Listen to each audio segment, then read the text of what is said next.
Good morning, students. അപ്പോൾ നമ്മൾ types of derivatives അതിൻ്റെ അകത്ത് ഒന്ന് രണ്ട് കാര്യങ്ങളോടെ പറയാനുണ്ട്. നോക്കുക, നെക്സ്റ്റ് ടൈപ്സ് ആണ്, മൂന്നാമത്തെ ടൈപ്സ് ആണ് option. Options are derivative contract which permit the buyer to buy or sell the underline asset at a fixed price for a fixed time period. അപ്പോൾ ഓപ്ഷൻസ് ആണെന്ന് ഡെറിവേറ്റീവ് കോൺട്രാക്ട് തന്നെയാണ്. Permit അനുവദിക്കുന്നു the buyer to buy, ഒന്നെങ്കിൽ വാങ്ങാനോ, or seller ബയർക്ക് വാങ്ങാനോ അല്ല seller to sell ചെയ്യാനോ അണ്ടർലൈൻ അസെറ്റ്, ഒരു asset at a fixed price at a fixed time period, ഒരു ടൈം പീരിയഡിനുള്ളിൽ ബയർക്ക് വാങ്ങാനോ അല്ലെങ്കിൽ സെല്ലർക്ക് വിൽക്കാനോ ഉള്ള ഒരു റൈറ്റ് ആണ്. അത്തരത്തിൽ നമ്മളൊരു കോൺട്രാക്ട് എൻറ്റർ ചെയ്യുന്നതിനെയാണ് ഓപ്ഷൻ എന്ന് പറയുന്നത്. But the buyer does not have exercise this option. The fixed price is known as strike price. Then നമ്മൾ ഈ ഫിക്സ് ചെയ്യുന്ന ഈ ഫിക്സഡ് പ്രൈസ് ഉണ്ടായിരിക്കില്ല, അതിനെയാണ് സ്ട്രൈക്ക് പ്രൈസ് എന്ന് പറയുക.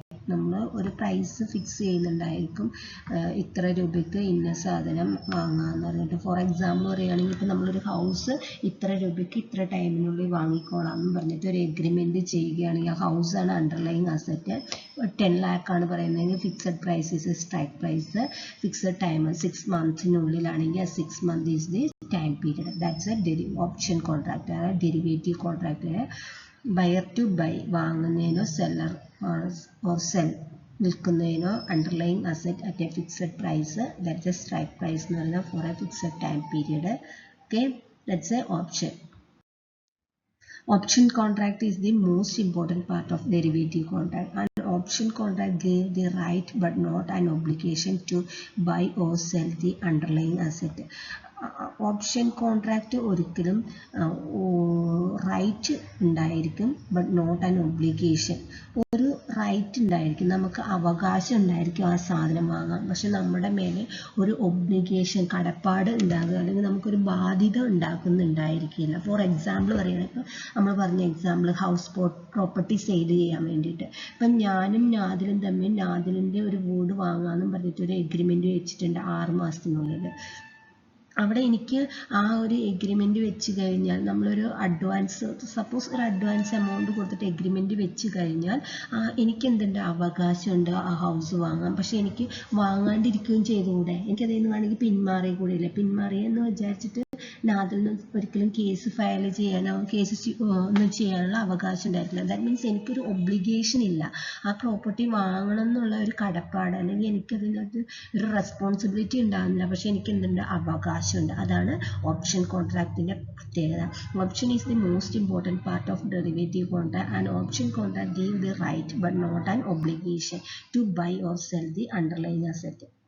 വാങ്ങാനും വിൽക്കാനും എന്തുണ്ട്, നമുക്ക് അവകാശമുണ്ട്, ബട്ട് നോട്ട് ഒബ്ലിഗേഷൻ. നമുക്ക് അവിടെ ഒരു റെസ്പോൺസിബിലിറ്റി ഉണ്ടാകുന്നില്ല. Buyer of the option pays the premium to buy the right from of the seller. നമ്മൾ എന്ത് ചെയ്യും, ഒരു പ്രീമിയം എമൗണ്ട് കൊടുക്കുന്നുണ്ട്. Who receive the premium with an obligation to sell the underlying asset if the buyer exercise his right.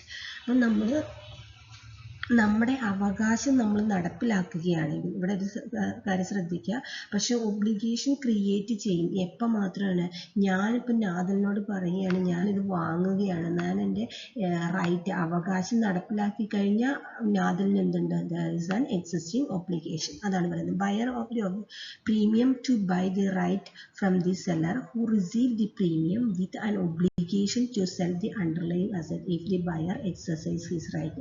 അതായത് ഇപ്പം ഞാൻ 10 ലക്ഷത്തിൻ്റെ വീടിന് ഒരു 50,000 രൂപ പ്രീമിയം കൊടുത്തിട്ട് എന്ത് ചെയ്തിട്ടുണ്ട്, ഒരു എഗ്രിമെൻ്റ് ഉണ്ടാക്കിയിട്ടുണ്ട്. ഇനി ഞാൻ ആ എഗ്രിമെൻ്റ് എനിക്കത് വാങ്ങണമെന്ന് അവകാശമുണ്ട്, അത് നടപ്പിലാക്കാനുള്ള അവകാശമുണ്ട് അല്ലേ.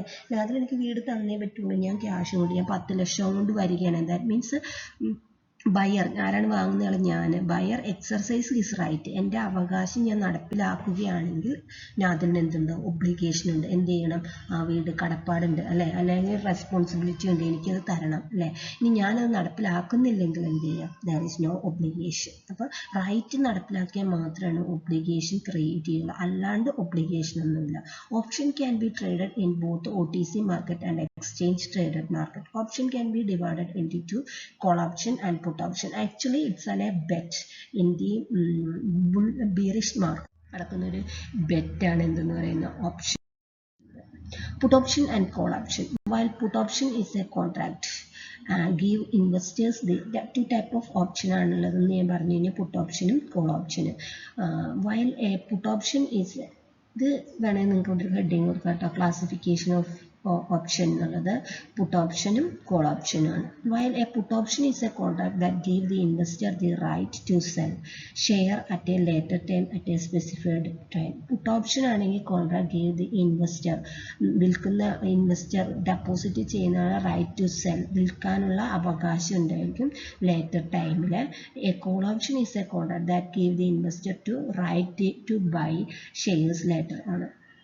അപ്പോൾ നമ്മൾ ഒരു കോൺട്രാക്റ്റ് എൻട്രി ചെയ്യുമ്പം ഇൻവെസ്റ്റർക്ക് റൈറ്റ് അവകാശമുണ്ട്, വാങ്ങാനുള്ള അവകാശമാണ് നമ്മൾ വെച്ചിട്ടുള്ളത്. ഇത് ആക്ച്വലി ഒരു ഇവിടെ നോക്കുക, call option are the generally a bullish bet on a particular stock. Actually ഇതൊരു ബുള്ളിഷ് മാർക്കറ്റിലെ ബെറ്റാണ് എന്തെന്ന് പറയുന്നത്. ഇതൊക്കെ എന്ന് പറയുന്നത് നമ്മുടെ സ്റ്റോക്ക് മാർക്കറ്റിലെ ഡെയിലി നടക്കുന്ന ഓരോ ഇമ്പോർട്ടൻ്റ് ആയിട്ടുള്ള പ്രോസസ്സുകളാണ്. അതായത് ബുള്ളിഷ് മാർക്കറ്റിൽ ഒരു ബെറ്റ് ആണെന്ന് പറയുന്നത് ഓപ്ഷൻ എന്ന് പറയുന്നത് തന്നെ. അപ്പം ഈ ഓപ്ഷൻ ചെയ്യുന്ന സമയത്ത് ഓപ്ഷൻ ചെയ്യുന്ന സമയത്ത് പുട്ട് ഓപ്ഷൻ എന്ന് പറയുകയാണെങ്കിൽ എങ്ങനെയാണെന്ന് വെച്ചാൽ ഇൻവെസ്റ്റർക്ക് റൈറ്റ് ടു സെൽ, വിൽക്കാനുള്ള അവകാശമാണ് ഓപ്ഷനിൽ ആ ബെറ്റിൽ ഉണ്ടാക്കുന്നതെങ്കിൽ ഇറ്റ്സ് നോൺ ആസ് എന്തായിരിക്കും put option. Is a contract that give investor the right to buy, വാങ്ങാനുള്ള അവകാശമാണ് അതിലുണ്ടായിട്ടുള്ളതെങ്കിൽ പിന്നീട് വാങ്ങാനുള്ള ഒരു അവകാശമാണ് ബെറ്റിൽ ഉണ്ടാക്കുന്നത്. It's known as call option. മനസ്സിലായി? Unlike put option, call options are generally a bullish bet on a particular stock and tend to make profit when the underlying security of the option go up in the price. Price കൂടുകയും കുറയുന്നതനുസരിച്ച് നമ്മൾ എന്ത് ചെയ്യും, ഇത് വാങ്ങുകയും വിൽക്കുകയും ചെയ്യുന്നുണ്ടായിരിക്കും. അപ്പോൾ നമ്മൾ ഒരു ഓപ്ഷൻ എന്ന് പറയുന്നത് ഞാൻ പറഞ്ഞൊരു കോൺട്രാക്റ്റാണ് ഫ്യൂച്ചറെ വാങ്ങാനുള്ള.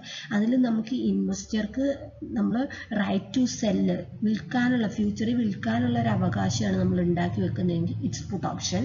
ദെൻ ഇറ്റ്സ് കോൾ ഓപ്ഷൻ എന്ന് പറഞ്ഞാൽ investor has right to buy. That's okay. ഞാൻ അതിൻ്റെ എക്സ്പ്ലെയിൻ.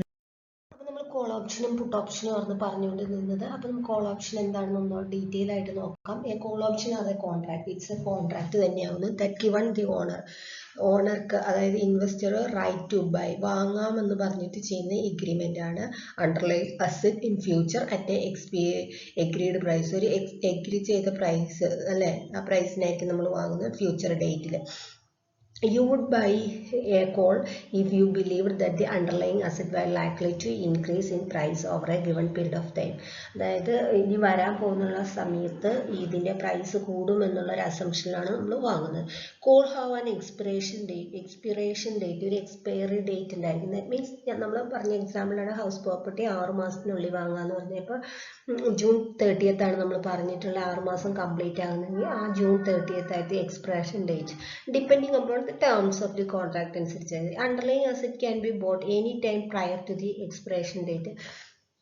ഈ ഡേറ്റ് എത്തുന്നതിന് മുമ്പ് എപ്പോൾ വേണമെങ്കിലും നമുക്ക് വാങ്ങാം. Or on the that date, expiration ഡേറ്റിലും വാങ്ങാം. അപ്പോൾ കോൾ ഓപ്ഷൻ എന്ന് പറഞ്ഞാൽ it's a contract that given an owner for the right to buy. Then put option are essentially the opposite of call ഓപ്ഷൻ്റെ ഓപ്പോസിറ്റ് ആണ്. The owner of a put has to the right to sell, വിൽക്കാനുള്ള right ആണ്.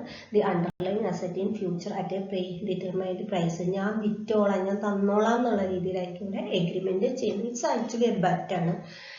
Therefore you would buy a put if you were expecting the underlying asset to fall in the value. അതായത് ഫ്യൂച്ചറിൽ value കുറയും എന്നുള്ള ഒരു assumption ഉള്ളപ്പോഴാണ് നമ്മൾ കയ്യിലിരിക്കുന്ന വിൽക്കുള്ളൂ അല്ലേ. നോർമലി അങ്ങനെയാണ് അല്ലേ. നമ്മൾക്ക് ഷെയറിൻ്റെ വാല്യൂ കുറയും എന്നുള്ളൊരു അസംഷൻ ഉണ്ടെങ്കിൽ നമ്മൾ എന്ത് ചെയ്യും, അതിന് മുന്നും ഇത് വിറ്റ് പോകാൻ നോക്കും. അപ്പോൾ വിൽക്കാൻ വേണ്ടിയിട്ട് വെക്കുന്ന ഒരു എഗ്രിമെൻ്റ് ആണ്. As with the call there is an expiration ഡേറ്റിൻ്റെ കോൺട്രാക്ട്, ഒരു എക്സ്പിറേഷൻ ഡേറ്റ് ഇതിനും ഉണ്ടായിരിക്കും. അപ്പോൾ പുട്ട് ഓപ്ഷൻ എന്ന് പറയുന്നത് കോൾ ഓപ്ഷൻ്റെ ഓപ്പോസിറ്റ് ആണ്, അല്ലെങ്കിൽ കോൾ ഓപ്ഷൻ എന്ന് പറയുന്നത് പുട്ട് ഓപ്ഷൻ്റെ ഓപ്പോസിറ്റ് ആണ്. ഓണർ ഓഫ് ഒരു ഡെഫിനേഷൻ പഠിച്ചാൽ മതി. ഇവിടെ owner of a put has the right to sell ആണ്, ഇവിടെ റൈറ്റ് ടു ബൈ ആണ്. അതാണ് രണ്ടും തമ്മിലുള്ള ഡിഫറൻസ്.